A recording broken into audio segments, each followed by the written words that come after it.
कभी रात को आसमान में तारे देखे हैं, बिल्कुल देखे होंगे। और कभी सोचा है कि उन अनगिनत टिमटिमाट हुए दोटों के बीच क्या कोई और भी है, कोई जो हमारी तरह चाय की चुस्कियां लेता हो या क्रिकेट देखता हो, या फिर क्या पता उनके अपने ही कुछ अजीबोगरीब शौक हों। यह सवाल कि क्या हम ब्रह्मांड में अकेले हैं, सदियों से इंसान के दिमाग में चक्कर लगा रहा है। और जब कभी आसमान में कोई अनजान सी चीज उड़ती हुई दिख जाती है, जिसे लोग ऊफो कहते हैं, तो यह सवाल और भी गहरा हो जाता है। क्या वो सच में किसी दूसरे ग्रह से आए मेहमान हैं, या बस हमारी आंखों का धोखा। ये यूफोज यानी अनआइडेंटिफाइड फ्लाइंग ऑब्जेक्ट्स का जिक्र आते ही लोगों के कान खड़े हो जाते हैं। फिल्मों में तो हमने खूब देखा है, कभी एलियंस दोस्त बनकर आते हैं तो कभी धरती पर कब्जा करने। लेकिन असली जिंदगी में क्या? अखबारों में, इंटरनेट पर कई बार ऐसी खबरें आती हैं कि फलां जगह यूएफओ देखा गया। कभी तस्वीरें आती हैं, कभी वीडियोस। कुछ लोग कहते हैं यह सब बनवाती है, तो कुछ कस्में खाते हैं कि उन्होंने अपनी आंखों से देखा है। अब सच क्या है ये तो वही जाने, पर एक बात तो पक्की है, यह विषय इतना दिलचस्प है कि हर कोई इसके बारे में बात करना चाहता है और जानना चाहता है कि आखिर माजरा क्या है। सोचने वाली बात यह है कि अगर सरफगार या यूएफओ सच में एलियन स्पेसक्राफ्ट हैं, तो क्या हमारी स्पेस एजेंसीज जैसे अमेरिका की नासा और हमारी अपनी इसरो इस बात को जानती हैं? और अगर जानती हैं तो क्या वो हमसे कुछ छिपा रही हैं? यह सवाल सुनने में थोड़ा फिल्मी लग सकता है, लेकिन दुनिया भर में लाखों लोग इस पर विश्वास करते हैं।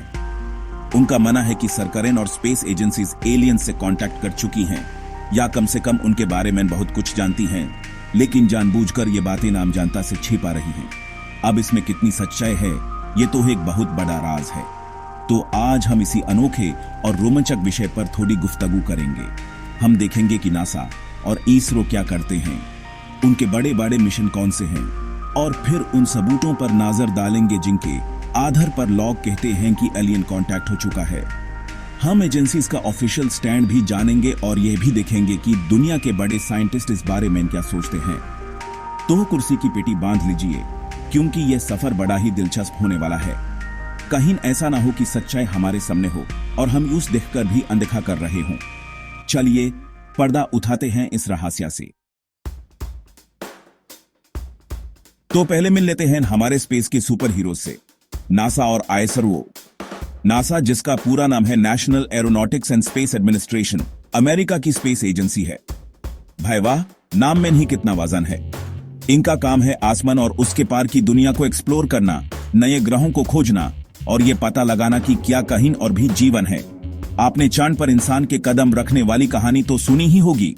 वो कमाल नासा ने ही किया था अपोलो मिशन के जरिए। उसके बाद से तो नासा ने मंगल ग्रह पर रोवर भेजे, दूर दूर तक टेलीस्कोप लगाए, जैसे हबल स्पेस टेलीस्कोप, जिसने ब्रह्मांड की ऐसी ऐसी तस्वीरें खींची हैं कि देखकर ही आदमी चक्कर खा जाए।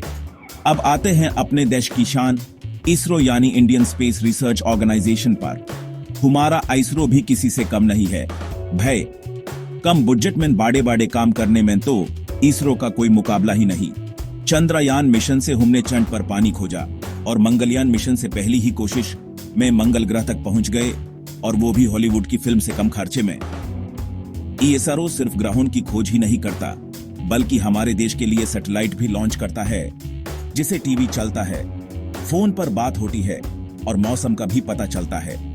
तो देखा आपने, ये दोनों एजेंसीज कितने महत्वपूर्ण काम कर रही हैं हमारी जिंदगी को बेहतर बनाने और ब्रह्मांड के राज खोलने में। नासा की शुरुआत हुई 1958 में, जब दुनिया में स्पेस रेस की शुरुआत हो रही थी।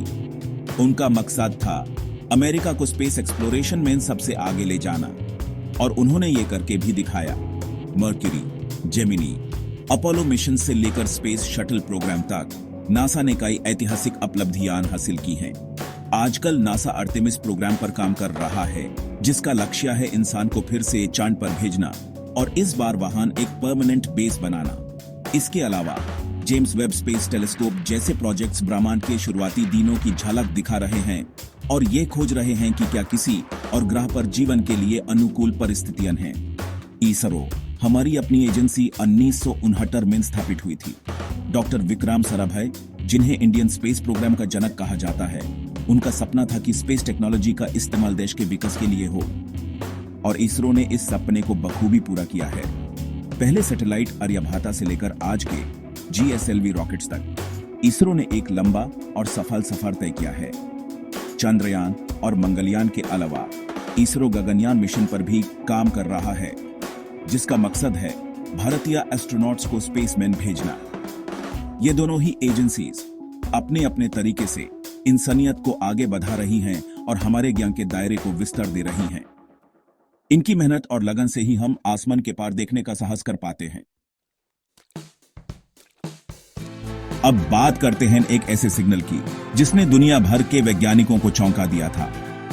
यह कहानी है 1977 की। ओहायो स्टेट यूनिवर्सिटी में एक बड़ा सा रेडियो टेलीस्कोप था जिसका नाम था बिग ईयर। यह टेलीस्कोप दिन रात आसमान से आने वाली रेडियो वेव्स को सुनता रहता था। इस उम्मीद में कि शायद कहीं से कोई एलियन सभ्यता हमसे संपर्क करने की कोशिश कर रही हो। इस प्रोजेक्ट को सेटी यानी search for extra terrestrial intelligence कहते हैं। तो 15 अगस्त 1977 की रात को इस टेलीस्कोप ने एक बहुत ही अनोखा और शक्तिशाली रेडियो सिग्नल रिकॉर्ड किया।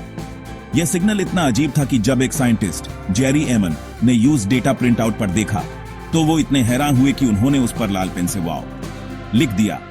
ये वाव सिग्नल लगभग 72 सेकंड्स तक चला और इसकी फ्रीक्वेंसी ऐसी थी जैसी वैज्ञानिक उम्मीद करते हैं कि कोई एलियन सभ्यता इस्तेमाल कर सकती है, क्योंकि वो फ्रीक्वेंसी हाइड्रोजन की नेचुरल फ्रीक्वेंसी के बहुत करीब थी और हाइड्रोजन ब्रह्मांड में सबसे ज्यादा पाया जाने वाला तत्व है। इस सिग्नल की इंटेंसिटी भी बहुत ज्यादा थी, बिग ईयर के बैकग्राउंड नॉइज से लगभग 30 गुना ज्यादा। सबसे बड़ी बात यह थी कि यह सिग्नल आसमान के एक ऐसे हिस्से से आ रहा था जहां कोई तारा या ग्रह नहीं था जिसे यह आ सकता, और उसके बाद वो सिग्नल फिर कभी दोबारा सुनाई नहीं दिया, लाख कोशिशों के बावजूद। आज तक यह वाव सिग्नल सेटी की सबसे बड़ी अनसुलझी पहेलियों में से एक है। तो क्या यह सच में किसी एलियन सभ्यता का भेजा हुआ संदेश था?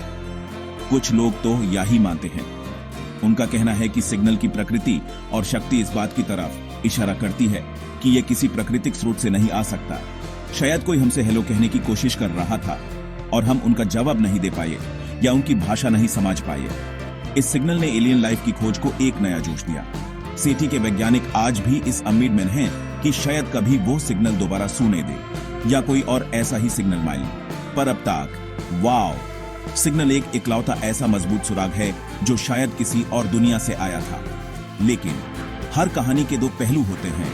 कुछ वैज्ञानिक ये भी कहते हैं कि वाव सिग्नल का कोई और प्राकृतिक कारण भी हो सकता है जिसे हम अभी तक समझ नहीं पाए हैं।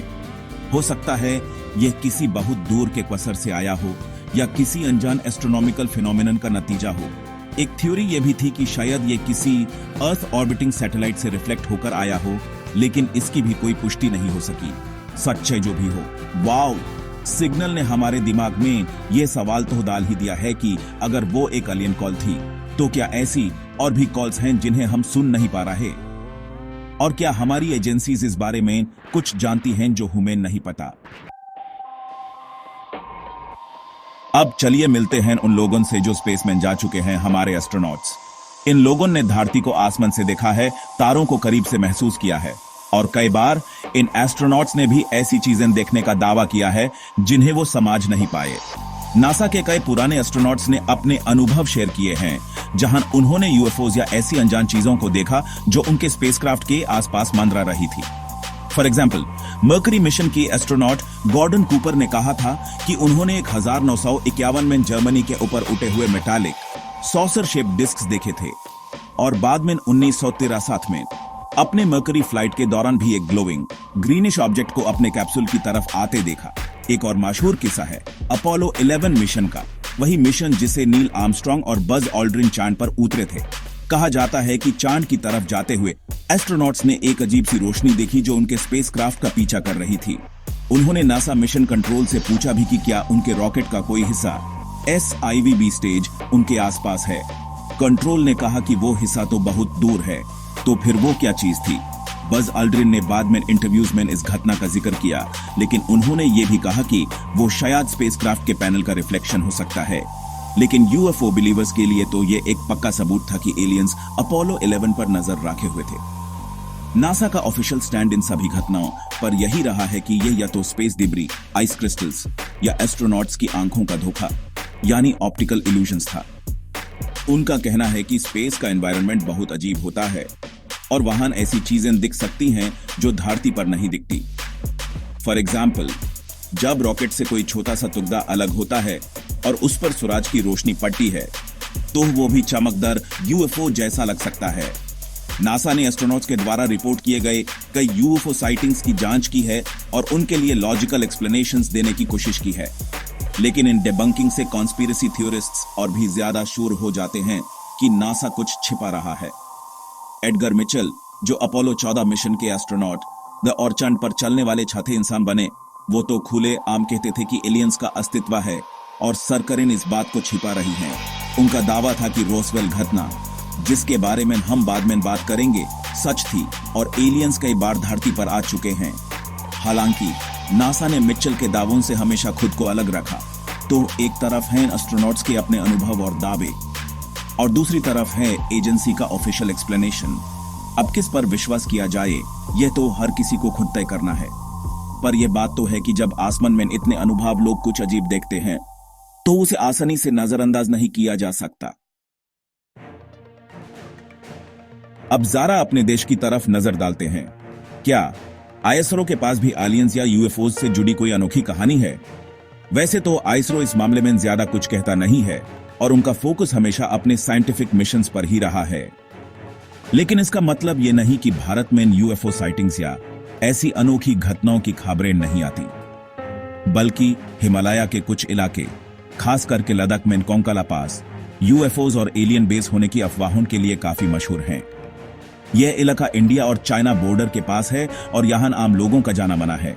शायद इसी वजह से यहां से जुड़ी कहानियां और भी ज्यादा रहस्यमयी लगती हैं। कोंकाला पास के आसपास रहने वाले स्थानीय लोगों और कुछ पर्यटकों ने कई बार आसमान में अजीब सी रोशनियां और उड़ने वाली चीजें देखने का दावा किया है।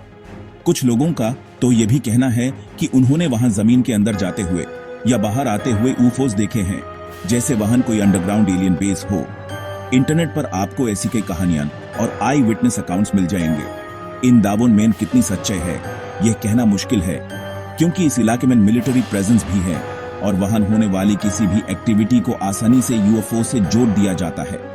लेकिन ये अफवाहें इतनी ज्यादा हैं कि इग्नोर करना भी मुश्किल है। आईएसआरओ का इस मामले में ऑफिशियल स्टैंड क्या है, इस पर ज्यादा जानकारी उपलब्ध नहीं है। उनकी तरफ से ऐसी किसी भी एलियन एक्टिविटी या यूएफओ साइटिंग की कभी कोई पुष्टि नहीं की गई है। आईएसआरओ एक बहुत ही प्रतिष्ठित और जिम्मेदार संस्था है और वो बिना ठोस सबूत के ऐसी किसी भी बात पर टिप्पणी नहीं करते। उनका ध्यान हमेशा साइंटिफिक रिसर्च और स्पेस एक्सप्लोरेशन पर केंद्रित रहा है, लेकिन जानकारी की इसी कमी की वजह से कई लोग ये सोचते हैं कि शायद आईएसआरओ भी नासा की तरह कुछ बातें छिपा रहा हो। खास करके जब कोंकाला जैसी जगहों से ऐसी खबरें आती हैं तो लोगों की उत्सुकता और बढ़ जाती है। एक इंटरेस्टिंग बात यह भी है कि 2012 में इंडियन आर्मी ने लद्दाख रीजन में कई बार अनजान उड़ने वाली चीजों को ऑब्जर्व किया है। पहले उन्हें लगा कि ये चाइनीज ड्रोन्स हो सकते हैं, लेकिन बाद में जांच से पता चला कि वो नॉन सॉलिड ऑब्जेक्ट्स थे। इंडियन इंस्टीट्यूट ऑफ एस्ट्रोफिजिक्स ने भी इन पर रिसर्च की और उनका निष्कर्ष था कि वो शायद बहुत ऊंचे पर उड़ने वाले सेलेस्टियल ऑब्जेक्ट्स या मीटियोर्स हो सकते हैं, जिन्हें अत्यधिक ऊंचे और साफ मौसम की वजह से अजीब तरह से देखा गया। लेकिन यूएफओ बिलीवर्स के लिए यह एक और सबूत था कि हिमालयास में कुछ तो अजीब हो रहा है। तो कोंकाला का रहस्य अभी भी बरकरार है और इसरो की खामोशी इस रहस्य को और गहरा करती है। अब आते हैं एक ऐसी खबर पर जिसने हाल ही के सालों में यूएफओज और एलियन कांटेक्ट की चर्चा को फिर से हवा दे दी। पेंटागन के यूएफओ वीडियोस। जी हां, अमेरिका के रक्षा विभाग पेंटागन ने आधिकारिक तौर पर कुछ ऐसे वीडियोस जारी किए जिन्हें यूएस नेवी के पायलट्स ने रिकॉर्ड किया था। इन वीडियोस में कुछ अजीब सी उड़ने वाली चीजें दिखाई दे रही हैं, जो बहुत तेज रफ्तार से घूम रही हैं और ऐसे करतब कर रही हैं जो हमारे आज के किसी भी नॉन एयरक्राफ्ट के लिए संभव नहीं लगता। ये वीडियोस 2004 और 2015 के आसपास रिकॉर्ड किए गए थे, लेकिन इन्हें 2020 में जाकर डिक्लासिफाई किया गया और आम जनता के लिए जारी किया गया। इन वीडियोस में पायलट्स की आवाजें भी सुनाई दे रही हैं, जिसमें वो इन अनजान चीजों को देखकर अपनी हैरानी और आश्चर्य व्यक्त कर रहे हैं। एक वीडियो में, जिसका नाम फ्लेयर 1 है, एक ओवल शेप की चीज दिखती है जो समुद्र के ऊपर तेजी से घूम रही है। एक और वीडियो गिम्बल में एक ऑब्जेक्ट दिखता है जो हवा में अजीब तरह से रोताटे कर रहा है और पायलट्स उसके बारे में कहते हैं, look at that thing dude, it's rotating. In objects को यूएपी या अनआइडेंटिफाइड एरियल फिनोमेना कहा गया। यूएफओ का एक नया और अधिक ऑफिशियल नाम। पेंटागन ने यह भी माना कि वो इन यूएपीज की प्रकृति और उनके ओरिजिन के बारे में नहीं जानते। पेंटागन द्वारा इन वीडियोस को जारी करना एक बहुत बड़ी बात थी। पहले जहां ऐसी घटनाओं को अक्सर दबा दिया जाता था या उनका मजाक उड़ाया जाता था, वहीं अब खुद अमेरिकन सरकार मान रही थी कि उनके पायलट्स ऐसी चीजें देख रहे हैं जिन्हें वो एक्सप्लेन नहीं कर सकते। इससे उन लोगों के दावों को बल मिला जो सालों से कह रहे थे कि सरकारें यूएफओस के बारे में जानती हैं। इसके बाद यूएस कांग्रेस ने भी इस मामले में सुनवाई की और यूएपीस पर एक डिटेल्ड रिपोर्ट भी तैयार की गई। हालांकि रिपोर्ट में ये नहीं कहा गया कि ये एलियंस ही हैं, लेकिन ये जरूर माना गया कि ये ऑब्जेक्ट्स रियल हैं और नेशनल सिक्योरिटी के लिए खतरा हो सकते हैं। इसके बाद नासा ने भी जून 2020 में यूएप्स पर एक इंडिपेंडेंट स्टडी टीम बनाने का ऐलान किया। उनका कहना है कि वो साइंटिफिक पर्सपेक्टिव से इन घटनाओं की जांच करेंगे और डेटा कलेक्ट करेंगे। नासा के एडमिनिस्ट्रेटर बिल नेल्सन ने कहा कि उन्हें नहीं लगता कि यूएपीस एलियन स्पेसक्राफ्ट हैं, लेकिन वो इस पॉसिबिलिटी को भी खारिज नहीं करते। तो अब नासा भी इस यूएफओ बिजनेस में ऑफिशियली शामिल हो गया है। ये एक बहुत ही महत्वपूर्ण कदम है, क्योंकि नासा के पास जो साइंटिफिक एक्सपर्टीज और रिसोर्सेज हैं, वो शायद इस रहस्य से पर्दा उठाने में मदद कर सकें। देखते हैं पेंटागन के इन वीडियोस और नासा की इस नई रिसर्च से क्या नया खुलासा होता है। तो जब इतने सारे सबूत और दावे हैं, तो आखिर नासा और आईएसआरओ जैसी एजेंसीज का ऑफिशियल स्टैंड क्या है? आमतौर पर इन एजेंसीज का रुख बहुत ही सावधान और साइंटिफिक होता है। नासा ने सालों से यही कहा है कि अभी तक उन्हें एलियन लाइफ या एलियन स्पेसक्राफ्ट का कोई ठोस सबूत नहीं मिला है। जब भी कोई यूएफओ साइटिंग की खबर आती है, तो नासा या तो उस पर कोई टिप्पणी नहीं करता या फिर यूज किसी natural phenomenon, atmospheric condition, man made object या फिर ह्यूमन एरर से जोड़कर एक्सप्लेन करने की कोशिश करता है। उनका कहना है कि ब्रह्मांड बहुत बड़ा है और ऐसी कई चीजें हैं जिन्हें हम अभी तक नहीं समझते। कई बार दूर के तारे या ग्रह भी अजीब तरह से चमक सकते हैं या एटमॉस्फेरिक डिस्टॉर्शन की वजह से चीजें अजीब दिख सकती हैं। और जैसा कि हमने पहले बात की, एस्ट्रोनॉट्स द्वारा देखी गई चीजों को भी वो स्पेस डेब्री या आइस पार्टिकल से एक्सप्लेन करते हैं। नासा का यह भी कहना है कि वो एक्टिवली एलियन लाइफ की खोज कर रहे हैं, लेकिन साइंटिफिक तरीकों से, जैसे मार्स पर जीवन के संकेत खोजना या दूर के ग्रहों के एटमॉस्फेयर को स्टडी करना। लेकिन फ्लाइंग सॉसर्स और लिटिल ग्रीन मैन वाली बातों को वो ज्यादा तवज्जो नहीं देते। ईसारो का स्टैंड भी लगभग ऐसा ही है। ईसारो ने कभी भी ऑफिशियल तौर पर यूएफओस या एलियन कांटेक्ट के बारे में कोई बयान नहीं दिया है। उनका पूरा फोकस अपने स्पेस मिशंस, सैटेलाइट लॉन्चेस और साइंटिफिक रिसर्च पर होता है। भारत में भी जब यूएफओ साइटिंग्स की खबरें आती हैं, तो उन्हें अक्सर लोकल अथॉरिटीज या मीडिया द्वारा कवर किया जाता है, लेकिन आईएसआरओ उन पर शायद ही कभी कोई कमेंट करता है। इस खामोशी को कुछ लोग इस तरह से देखते हैं कि इसरो के पास इस बारे में कहने के लिए कुछ है ही नहीं, जबकि कंस्पायरेसी थ्योरिस्ट इसे छिपाने की कोशिश के रूप में देखते हैं। लेकिन अब पेंटागन के यूएपी वीडियोस के बाद थोड़ा सा बदलाव जरूर आया है, कम से कम नासा के रुख में। उनका यूएपी स्टडी टीम बनाना इस बात का संकेत है कि वो अब इस विषय को थोड़ी और गंभीरता से ले रहे हैं, या कम से कम पब्लिकली ऐसा दिखा रहे हैं। फिर भी उनका अप्रोच अभी भी बहुत कॉशियस है। वो एलियंस शब्द का इस्तेमाल करने से बचते हैं और यूएपी जैसे न्यूट्रल टर्म्स का प्रयोग करते हैं। तो ऑफिशियल स्टैंड अभी भी यही है कि हम नहीं जानते ये क्या है, लेकिन हम पता लगा रहे हैं। क्या यह सच है या सच कुछ और है जो हमसे छिपाया जा रहा है? यह सवाल अभी भी हवा में है। अब जरा देखते हैं कि दुनिया के बड़े बड़े साइंटिस्ट इस एलियन कांटेक्ट की थ्योरी के बारे में क्या सोचते हैं। वैसे तो साइंटिफिक कम्युनिटी में इस पर अलग अलग राय हैं। कुछ साइंटिस्ट, जैसे कि मशहूर एस्ट्रोफिजिसिस्ट डॉक्टर कार्ल सगन थे, वो मानते थे कि ब्रह्मांड इतना विशाल है कि कहीं न कहीं और भी जीवन होने की संभावना बहुत ज्यादा है। उनका कहना था कि अगर हम अकेले हैं तो ये ऑफुल वेस्ट ऑफ स्पेस होगा। सेटी जैसे प्रोजेक्ट्स इसी उम्मीद पर काम करते हैं कि शायद कोई एडवांस्ड सिविलाइजेशन हमसे संपर्क करने की कोशिश करे। स्टीवन हॉकिंग जैसे साइंटिस्ट भी एलियन लाइफ के अस्तित्व को मानते थे, लेकिन उन्होंने चेतावनी दी थी कि अगर एलियंस हमसे ज्यादा एडवांस्ड हुए तो उनसे कांटेक्ट करना खतरनाक भी हो सकता है। दूसरी तरफ कुछ साइंटिस्ट रेयर अर्थ हाइपोथेसिस में विश्वास करते हैं। उनका मानना है कि धरती पर जीवन का विकास कई अनोखी और दुर्लभ घटनाओं का परिणाम है और ऐसी परिस्थितियां ब्रह्मांड में कहीं और मिलना बहुत मुश्किल है।